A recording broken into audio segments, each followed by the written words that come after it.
Evaluate the limit as v approaches 0 of the function 1 over v minus 1 over v squared plus v. When we substitute in v equals 0, in the first fraction we have 1 over 0, which is infinity. In the other fraction we have 1 over 0 squared plus 0, which is just 1 over 0. It's another infinity. And we have infinity minus infinity, which is an indeterminate form. To handle fractions that are added or subtracted together, try combining the fractions.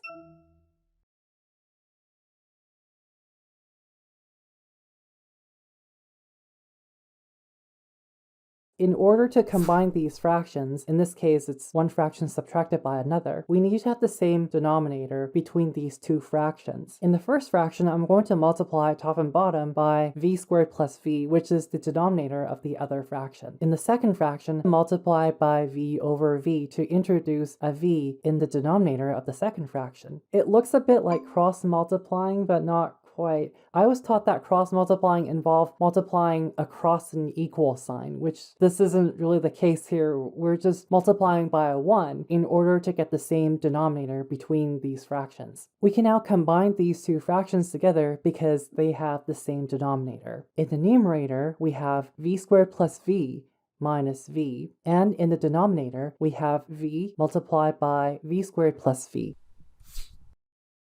We can get rid of the plus v and minus v. And also we have a v squared on top and a v on the bottom. Cancel this common factor. Cancel one factor of v from the numerator and from the denominator.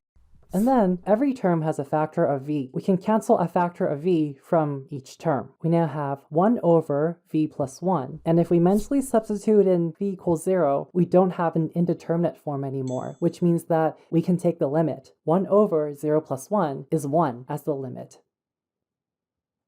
There are different ways of solving this question. Instead of multiplying the first fraction by v squared plus v, we can just multiply the first fraction by v plus 1. The denominator becomes v squared plus v. And in the second fraction, we actually don't have to touch it at all because it already has that denominator, v squared plus v. Things like that wasn't really obvious to me. The first thing that I would have done when I was learning this was try to combine these two denominators together as is without looking for the lowest common denominator. Whatever denominator we choose, it's fine. They just need to be the same denominator in order to add or subtract fractions, to combine fractions together. When we have that v over v squared plus v, we could have also factored out a factor of v from the denominator. The v on top and the v on the bottom would also cancel. Either way works. Just do what works best for you. Remember,